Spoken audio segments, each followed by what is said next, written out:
CAIR's office in Maryland is providing the CareTake podcast as a public platform for discussion, ideas, and information. The views expressed in each episode do not necessarily reflect the views of CAIR or any of its affiliates. References to any specific product or entity does not constitute an endorsement or recommendation by CAIR. Welcome, and thank you for tuning in to the CareTake Podcast, Episode 2. This is your host, Yusuf Omer. Today I'm joined by my esteemed guests, Pastor Tilghman from Maryland, introducing a new bill and law to protect our minors during interrogation. Pastor Tilghman, welcome. How are you? Oh, well, how are you? I'm doing all right. Thank you so much for being with us today. I'm also joined by Nimanayo and Shadow Hodri from CAIR office in Maryland. How you guys doing? Good, how are you? Doing all right. Thank you guys for being with us today. Pastor Tilghman, can you tell me more about yourself and just introduce yourself to us? Well, I'm a native Baltimorean, graduated from Baltimore Polytechnic Institute, would later go off to Howard University to get a degree in architecture. Yes. and would leave there and actually joined the Marine Corps in 1983, the same time I got out of high school as a reservist. But then would pursue my career in the U.S. Army Corps of Engineers for 20 years as a project manager and architect. I have 3 adult sons, 28. I just add 4, 32 and 36. And two adorable grandchildren, a wife, and just trying to live the dream as best I can, according to Dr. King, and instilling the beloved community. I guess that's a little bit. I think you have the other information. Yes, sir. Intros. Pastor Tilghman, in 2017, he was a teacher and missionary to Zimbabwe, Africa, for their biannual pastor's school at Africa University. In 2018, 2019, he graduated from a cohort of national leaders in the Mid-Atlantic Labor Leadership Initiative to support the labor unions across America. In 2019, he and other concerned citizens in Hartford County began a campaign to protect our minors during law enforcement interrogations. With the support of Bridge Maryland Incorporated, the campaign became a statewide bill in the House and Senate with help from delegates and senators who supported this legislation in the 2020 Maryland General Assembly. The campaign is ongoing until it passes. Can you tell us a little bit more about that campaign? So, if you don't mind, can I give you the short, long story? Of course, yeah. I like so many of us have seen When You See Us by Ava. And it came by way of some matter of fact, my middle son and another young man around the same age who kept asking me, have you seen When They See Us? And I'm trying to think, okay, I got a generation that I've been trying to reach who keep telling me to see this documentary. So I ended up watching it. I binged. I watched the whole thing over the course of a day. Cried a lot because I was very upset about what happened to these young men, how they were railroaded. And I happened to be in a chat group where someone said, you know what, we should have a dialogue about this event. And I said, well, you know what? I think we should do more than a dialogue. I think we should make sure we tell our communities that their children have the right to have their parents available, and we should put something together. And then someone else on the chat said, well, if Pastor Tilghman leads it, I'll get on board. Next thing I know, I'm leading this campaign. And as a result, we ended up having a town hall meeting, and in the midst of preparing for the town hall meeting, we found out that it was no law that says that children must have their parents present when they're being interrogated, and that would then mushroom into other conversations in preparation. We had the town hall meeting. We ended up finding out that there was another delegate by the name of Brooke Learman, who was actually working on the same legislation. She saw the same documentary, right? And so clearly a lot of like minds were getting together. And Jill Carter also on the Senate side was doing a very similar bill. And that's how it all kind of got going. And then it just like a fire, we started telling people started telling their friends, other organizations were getting on board. And before you know it, we had a coalition of over almost 20 different organizations, which I believe I showed you in the video I sent you, that were on board about this legislation. Yeah. So that's how it all got going and continues to move forward. That's awesome. Nema, do you have anything to add to that? I just want to say, like, that's such a beautiful manifestation, I think, of, like, the process of enacting change, is that one person decided to share this story, and then, that takes a very important person, Ava DuVernay, to, put that story out there in a way that was, like, easy for the public to consume and everything, and then another person to sort of, like, spread that information out, but then an even more, like, like a deliberate person mindset right there to see that, okay, this is awful and terrible. How do we make the change? And then there's a person who says, this is how we make the change. Let's push it forward and do it right now. I think that is so amazing. I wholeheartedly agree with that as well. A little background on Central Park 5. In 1989, 5 teenagers were arrested under false accusations for raping and assaulting Chinchimieli. After 7-hour interrogations on minors without parents or present counsel, they forced to confess on video. And then DNA came out later and proved otherwise. This is just me summarizing it up. All in total, they were all given a combined sentence of 13 years until they were later exonerated. I feel everybody should go ahead and watch When They See Us. It's such a powerful film, but at the same time, I feel like it shows a lot of reality. It doesn't have all those aspects or things that we can see in our community daily.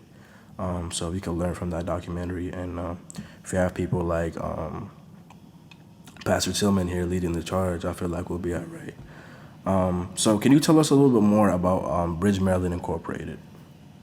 Yeah, so Bridge Maryland Incorporated is actually a little over a decade old. We're a faith-based organization that is a conglomerate of people of all faith traditions. We currently have faith organizations in 5 counties, including Baltimore City. When we started out, we were just a Baltimore City and Baltimore County organization. But when the founder passed away, he asked me to make sure that the organization would continue to grow. So I became the co-chair of the organization back in 2016. And then me and Brian Murray became the co-chairs of the organization. As of this year, I had stepped down as a co-chair to now lead up the Criminal Justice Task Force to make sure that this legislation that we started will continue to have the same fervor and energy that it had when we first began. The organization meets monthly as a General Assembly, currently through Zoom.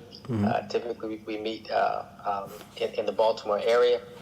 We're currently looking at establishing new charters in those various other counties because we've already established ourselves in Baltimore City as a home base.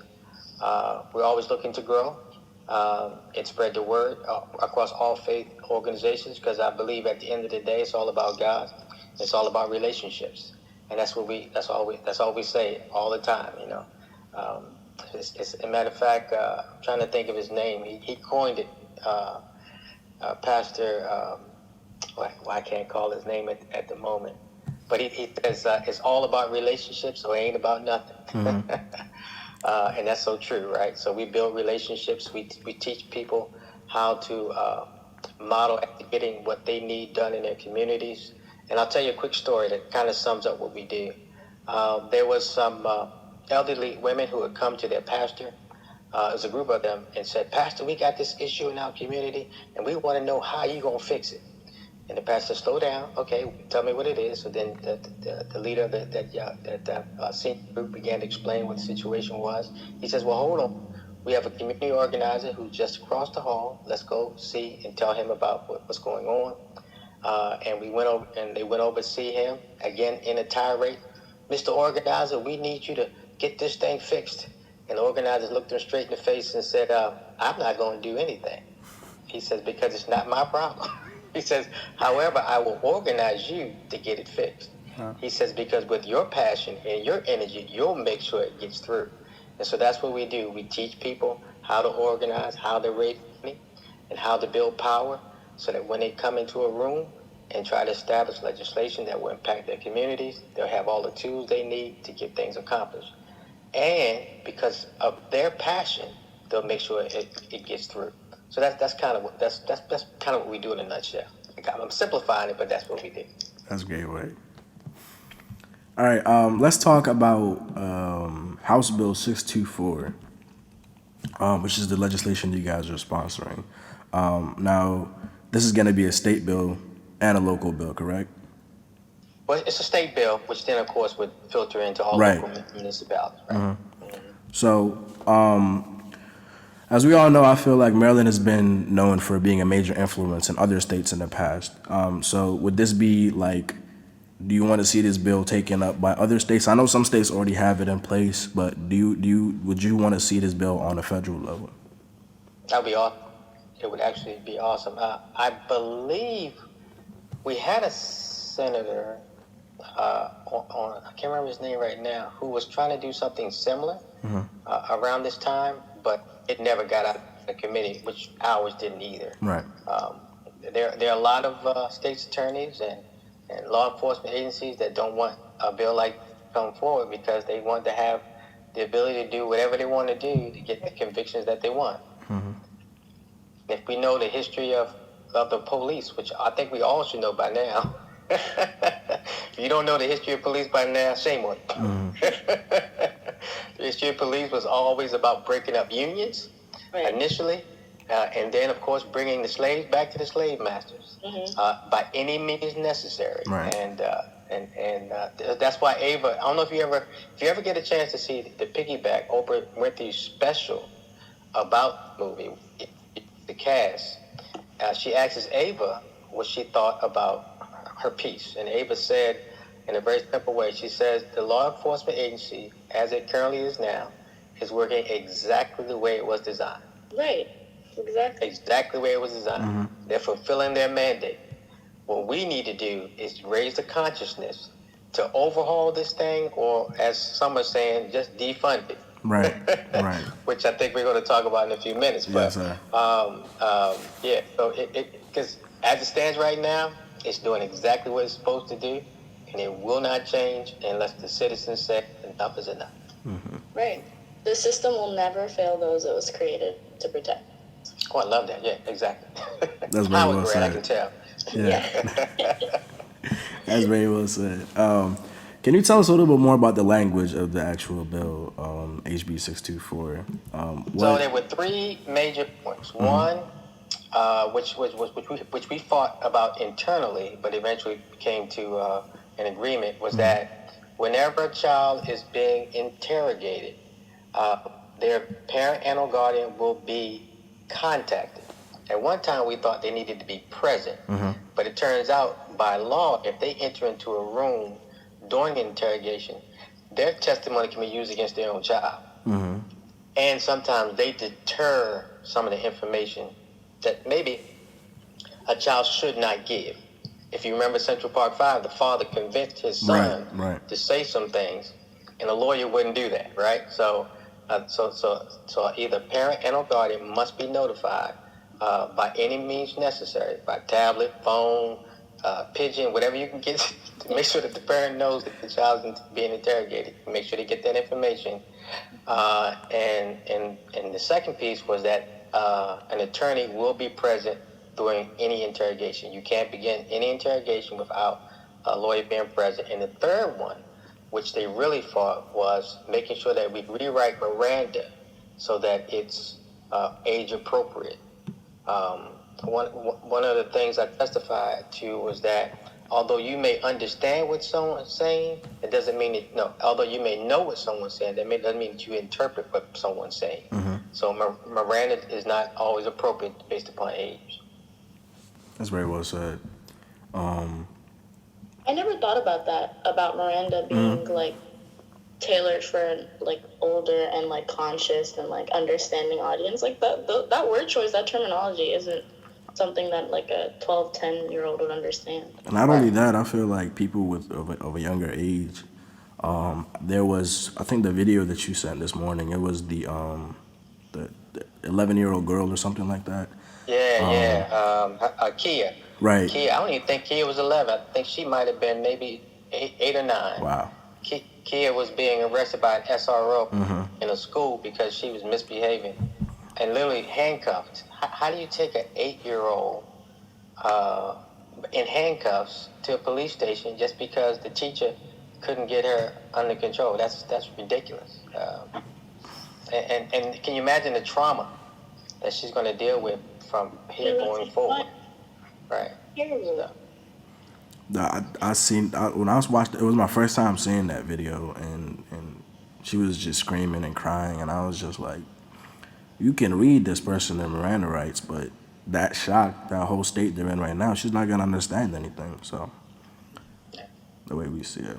So we've unfortunately seen these type of scenarios happen many times throughout the years, and I think people fail to realize how common these cases are.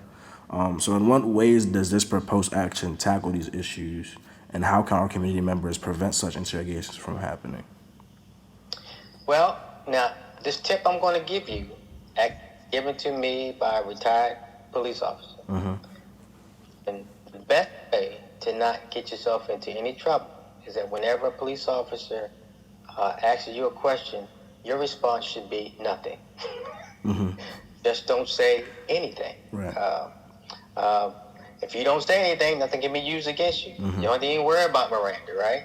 The other piece is just politely say, I'd like to have a representative, period. And if we can just start getting that word out, perhaps we can prevent some things. What's interesting is that they have this nuance in the police department about the difference between questioning and interrogating. Because say, for instance, if you're walking down the street, they're just questioning you.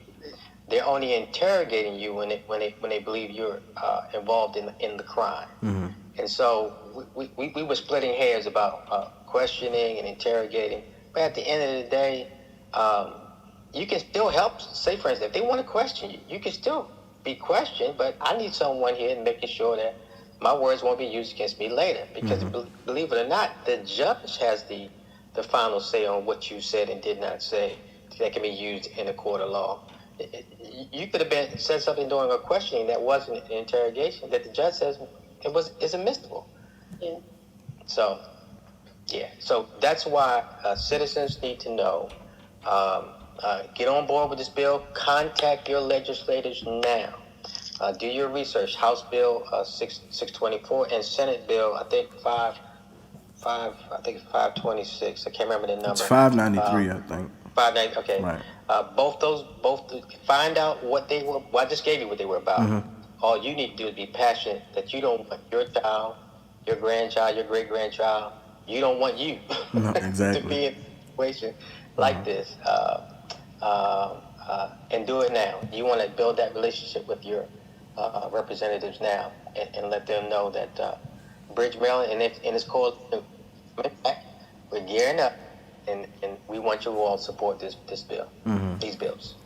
So, and we're saying, like, even during these questioning times, I feel like we still see people implicate themselves while being questioned, or even like harassed while being questioned, or as now we see, like, with all the chaos going on, a lot of these people who are being murdered by the police are murdered during questioning before they even land in the interrogation room. So what other bill can be introduced to prevent something like that? So like that last straw, that where somebody has to take measures into their own hand and prevent something. What bill could be introduced to prevent something like that from happening? I don't know. Well, maybe this might help. I can't remember the delegate's name at the moment, and I'm sorry that I don't, because I want to give him credit. But he asked a question during the public judicial meeting. He asked a question. He says, "I'm curious. Can you lie to children the way you can lie to adults? Because that's permissible by police officers." Okay. And he says, "Because I know you can do it to adults. I just wonder, can you do it with children?" And of course, the state's attorney, who was representing the other side, was like, he looked at the rest of his panel, goes, "Believe so." He said, He knew it was that, right? Right. So perhaps if you just couldn't lie to someone, you couldn't get something out of somebody that is, and one of the lies is this: um, if you tell me the truth now, it'll go better for you in the Right. future. I love how they say that. It'll be better off for you if you just we can help you out, so forth and so on.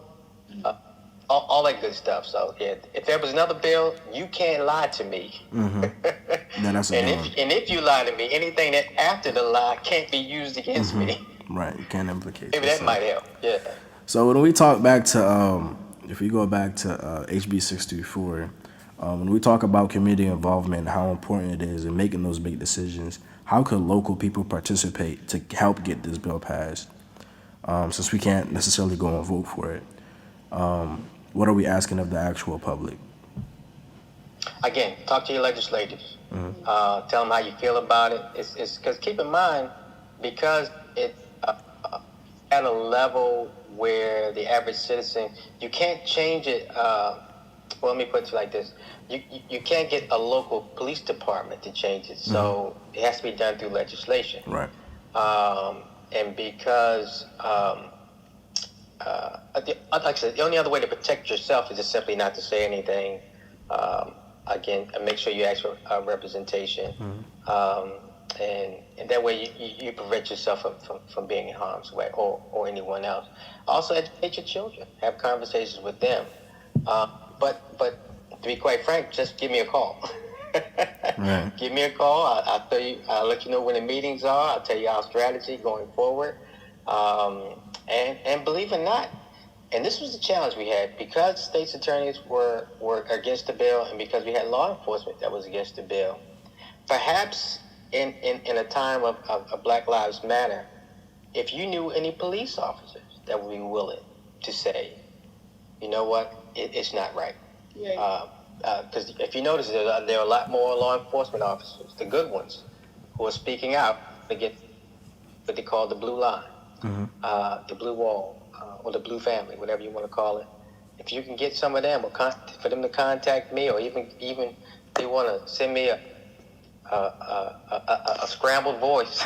I was a former police officer. I seen it happen. Right. Whatever fuel we can get to convince the legislators to get this thing out of committee, because that was a problem. We don't know why it didn't get out of committee, although we do, offline. We do know why it didn't get out of one committee. At least we believe so. There was a self-interest issue for that delegate that didn't allow it to come out. But we don't know why it didn't come out on the Senate side. So yeah. I think just going back really quickly to your question, Yusuf, of like, what does the community do? I think this goes back to your earlier anecdote about, the community organizer that was like, no, you have to be the ones passionate enough. I think it's the same sentiment here where we as a community have to be passionate enough to put in that grunt work of like calling our legislators, letting them know exactly how we feel and exactly why we'll vote them out if they don't support that. And calling is the best way. Emails and letters, they one, they don't have to record it. Two, they didn't see it, they don't have to respond. But when you call, it really makes a difference. Because they actually have to record all those calls. And it really helps when it becomes a statewide call, because then they're getting it from all angles, right? So, yeah, making those calls. Thank you, Nyla. Gotcha. Never, there's a couple questions. You want to take over that? Yeah, sure. So, can you talk to us about the recent discussion of defunding the police and reinvesting those funds into other areas? How can we reinvest these funds back to our community, especially to our younger demographics? Okay. So, I'll be honest with you, when defund the police first came out, I knew that was going to be a language that people was going to be up in arms about, right? But it also started a conversation that may not have started. So that's why I'm kind of in both camps on the language. But using that, so here's the deal. Law enforcement officers, even the good ones, are trained to escalate the situation, right? A campaign that's going on, I can't remember who started it, was about taking some of these law enforcement, particularly the good ones, and shifting them into a role where they only respond to certain type of incidences. Case in point, if it's a major crime and you need guns on the ground, we already got those law enforcement officers. But what if it's a domestic violence issue? What if it's just a child issue? What if it's just a cat in a tree issue? You don't need to see that. You don't need to see that same officer to deal with that situation. Give them a new set of skills. They actually cooperating with the person, and start with, I think they're calling it the 311 call.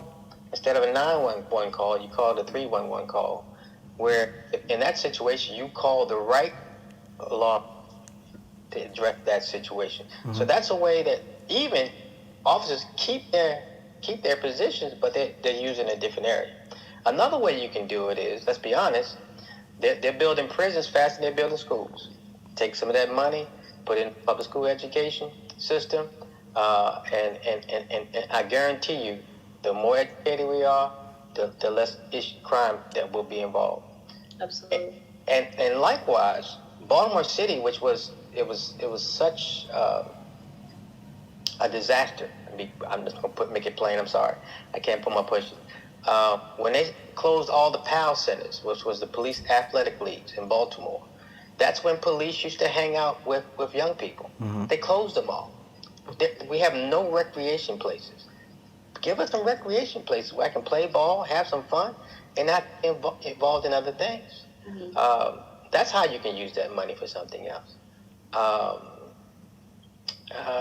Well, the ways that we talked about using the money. Oh, and here's one. And this one hasn't even really been released. But what if, and this is actually a campaign approach, and I don't care who hears it, a strategy approach, and that is this.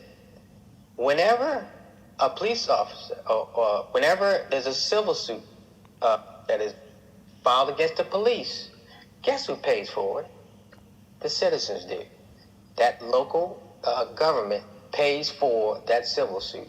What if the police people, you're paying into your union, what if you pay for it? I guarantee you the money, again, we live in a capitalist society. It's all about the money. Right. If you ever want to know about politics, follow the money. Everything's about the money. So if we start flipping where these funds come from to pay for these bad officers, I guarantee you, even the law enforcement officers might be on our team. They sure want to save their money. Hold on. My dues went up because that joker did something stupid? Oh, no, we got a problem. Can't with this. have that. We need to, this blue wall need to go take another shade of blue. I don't know. You go to sky blue instead of dark blue. I don't know. So. You said anything you wanted to add before I move on? No, that's. I feel like with defunding the police, I feel like you said, when people first hear defund the police, like all the ideas you just proposed, you're keeping the money within the police, you're just using it in a different sense. So instead of all these officers getting the state-of-the-art weapons or the state-of-the-art, vehicles or all these different techniques, I feel like you can still spend that money on the police department by training them, by teaching them new skills, as you stated, by building recreational centers, and by just giving back to the community. I feel like once the community establishes the trust between the police and the citizen, that drives the crime rate way low, because that way the officer, you don't even have to investigate much crime because you know the people, you know who's capable of doing what. So I feel like training these officers, you don't have to, defund doesn't mean just leave them out to dry, because we still depend on these officers for a lot of things, more things than we actually think about. But it doesn't mean we're stripping you away from all the money that you have. It just means we need to reconstruct your budget, the way you spend it on and what you spend it on. I feel like there's no reason why a police department should have tanks. That's not their job at all, but they still do. I don't know why they have assault weapons, but they still do. So I feel like they need to reconstruct and really think about what they're spending their money on, because at the end of the day, like you said, the taxpayer ends up paying for half the nonsense that they get themselves into, and that we're held responsible for it. Another way is like education, public housing, healthcare, all these other like things that we're really fighting for out there, we can find the funds for it through just the police in every state. So all these topics that we talk about, public health care or healthcare for all, or housing, or all these trending topics, people are like, we don't have enough money for that. It's simply a money issue. Like, we support it, we just don't have money for it. Well, now we found you the source of the money. You just got to go and take it. That's it. I think it's really interesting that you mentioned trust, because I do think that when we get rid of the us versus them mentality, it becomes less of like civil war and more of like joining together to make sure our community is a safe place. And I do think an important like piece of that is getting rid of like any sort of quota that police officers have of like arrests or like tickets, because it shouldn't be like a goal to, you know, up our rates. It should rather be the opposite. And like you said, like reducing the de-escalating training rather than escalation. But yeah, so moving on, unless anyone has anything else they'd like to add. Well, I want to get this note case out. I miss it. Yeah. So someone said something that was pretty profound, and that was this. And the question was, can you imagine not having police officers, right? And someone said, well, in some communities, predominantly white, they never see a police officer. But in communities that are predominantly black, they see officers all the time. So imagining no police is actually a reality. Exactly. It's just that some communities are being over-policed, and others are not. And I'll be honest with you, I am, and don't get this wrong, Yusef, public housing has a stigma that comes with it. Right. And so if we can start getting more people as homeowners, and start having affordable housing, Right. instead of public housing, I believe we can get to a place where people of all walks of life are living next to each other. Because that's what affordable housing does. It gives people who have who need a little assistance in their income to now live in a better place of opportunity, to now commingle. And the best part about it is, unless there's this warning sign out that person's getting Section 8 or a housing voucher, you don't know how their income is going. So when you start building relationships with one another, it's all about community, right? So I just wanted to say that before I forgot. No, that's absolutely very important to mention. Thank you. So I'm going to go back really quickly to the Central Park 5, and I think like anyone who's seen the documentary or was aware of how it happened, Donald Trump, current president Donald Trump, played a big part in publicizing the trial and really making these young boys, like criminalizing them in the face of the public. So I think it does beg an important question of what is the role of, well, in our society, white men, but in general, positions of power and propaganda against black men and women. So the role, best way to answer that question is this: one of the disciples at my church. I don't have members at my church; I have disciples. That's a philosophical thing. One of the disciples at my church asked me a question. He says, "Pastor," he says, "I'm just kind of curious. What is the end game for all of this? I mean, the Black Lives Matter. What are we trying to accomplish?" I said, "At the end of the day, everyone wants to be treated like they're human. Period. Right. Just want to be treated like I'm human. I want to have the same opportunities that you have. I want to be able to go where you go. I want to be treated like you're treated. I just want to be treated like a human being." So it would be everyone's responsibility, particularly white men, to own up to the reality that people of color have been dehumanized. Right. And own up to that.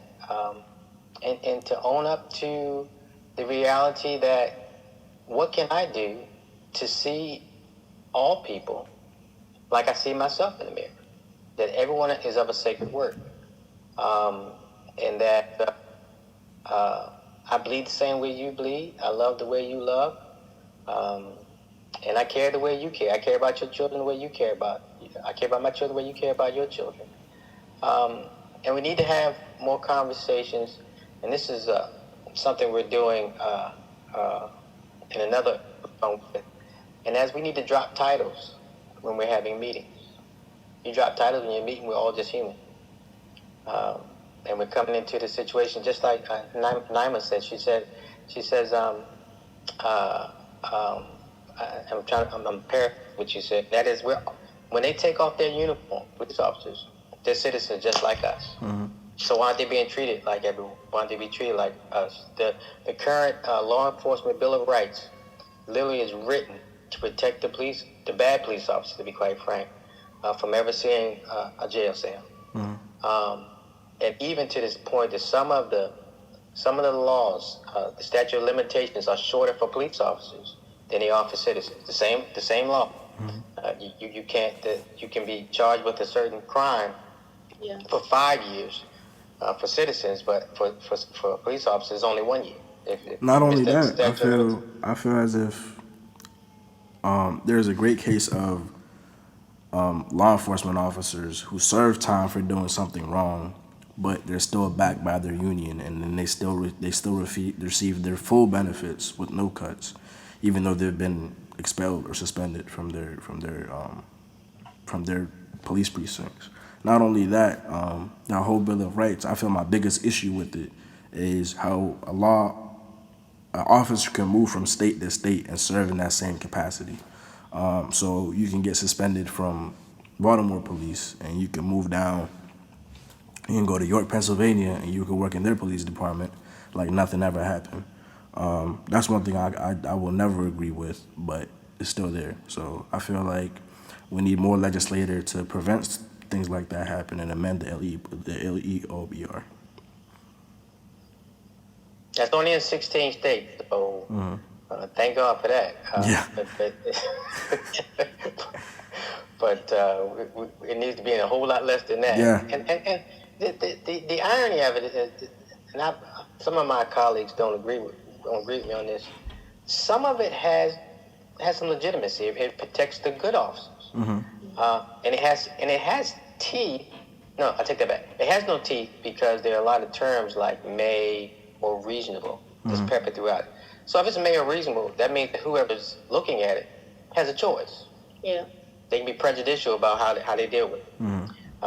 They oh well, he was okay, he's a good guy for the most part, and then they just brush things aside. Right. But if you took those words like may and made them shall, or instead of reasonable, you give it an exact period of time that things would take place. It might have a little more teeth to it, but as it stands right now, it just needs to go. Yeah, need it out of here. Yeah, absolutely. Okay, so let's move on to the last question, which I'm gonna sort of edit it a little bit. Based on our discussion and everything, something that really comes up in my mental, and what you mentioned before, the end game. My question is, how do we come back from a 400 plus years of setback of being pushed down? How do we come back? And is it do you think it's more of a radical change or consistent work, or just sort of speak to how do we overcome that over 400 year disparity, that gap? Because it's affects every single sphere of societal excellence, societal moving forward.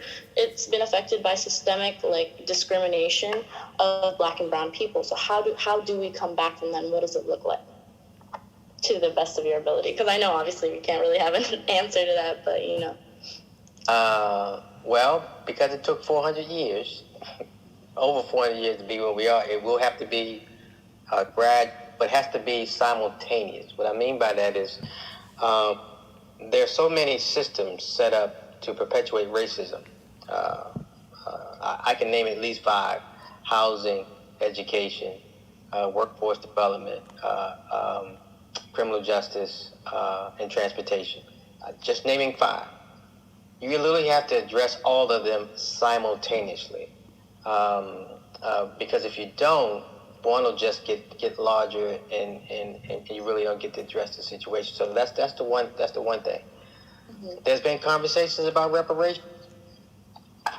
Almost every other culture has received some type of reparations in order to get themselves to get their 40 acres and a mule, right? and there's ways you can do that. You could make public education. You can make college education free. Right. You could have what the Bible says, a time of jubilee, where you start forgiving some debts, just so that people are at a different playing field. Another way of doing it is matter of fact, I'm gonna give you an analogy I've been sharing with another organization, the ICJ, Islamic. Well, that's a darn shame. I ought to know what the initials stand for. But I gave them this illustration. Mm-hmm. If we can get from the living room to the kitchen, that's what we want. Somebody invites you to their house and you get to the living room, you know you're just an acquaintance. They might offer you something to drink, so forth and so on. But the moment I'm making it to your kitchen, I know that we're friends. I know that we're family. If I can open the refrigerator door and grab something to drink or grab a bite, we are in relationship now. We need to be intentional about relationships, and that's how you overcome 400 years of racism, white supremacy, of just this ideology that people are superior, and it's done simultaneously. That's what I love about this movement that I'm seeing right now. It's literally being broadcast worldwide. So now it is our responsibility to make sure that the flame keeps burning. Continue to apply pressure. There's a passage of text in the scripture that says that you have to be improved by the fire.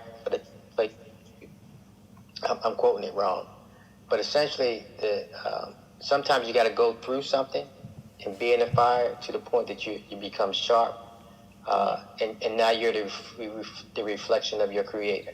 Mm-hmm. So that's how we get there. Seeing each other as human beings, and owning up to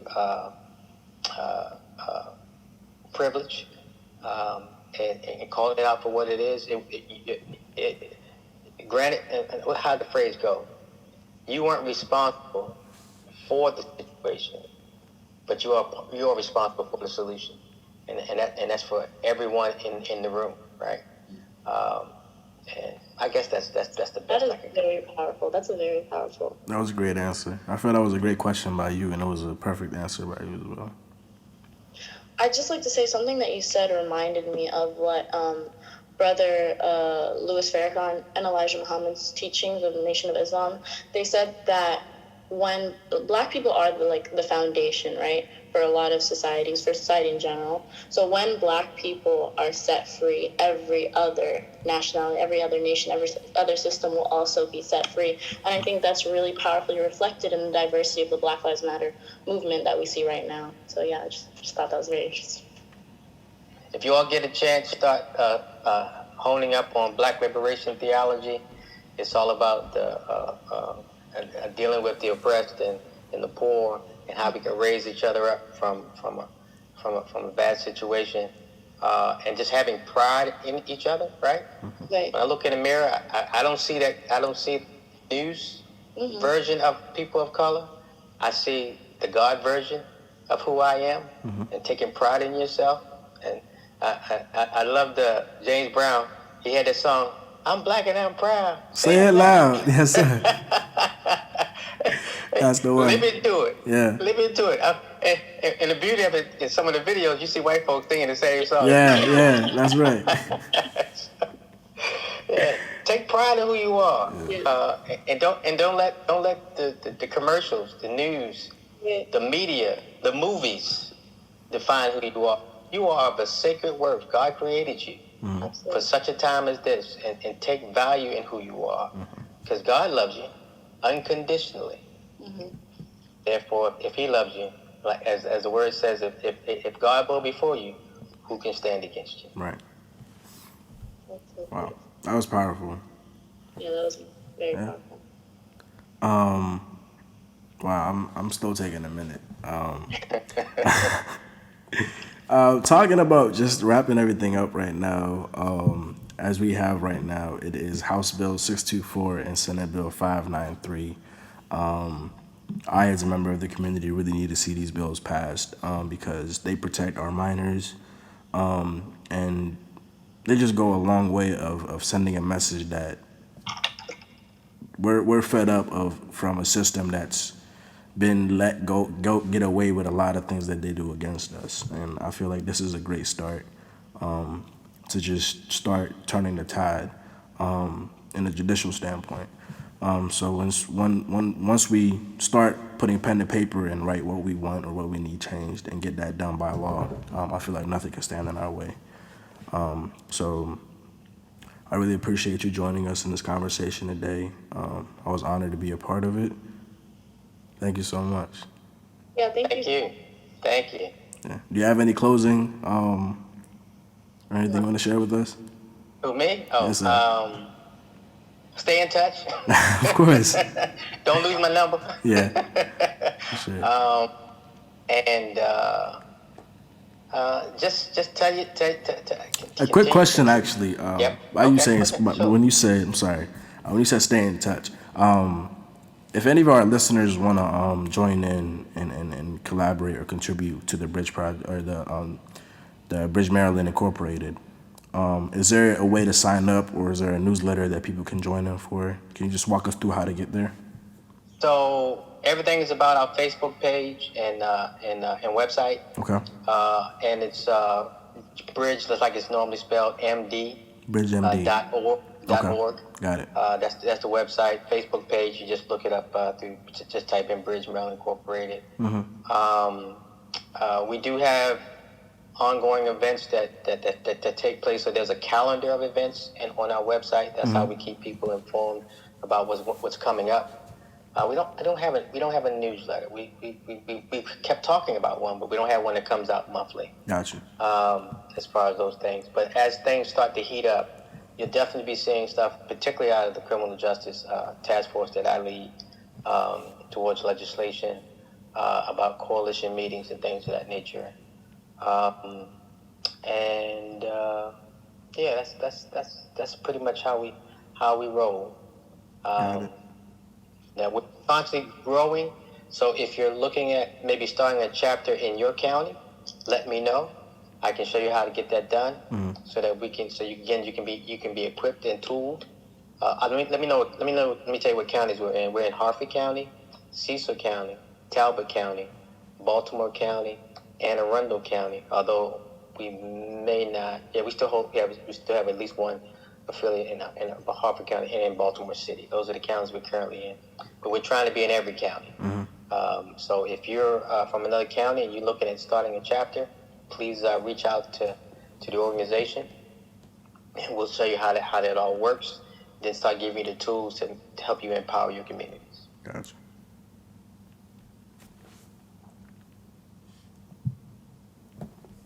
Well, thank you so much. It was very lovely to hear from you. Really Thank appreciate you, it.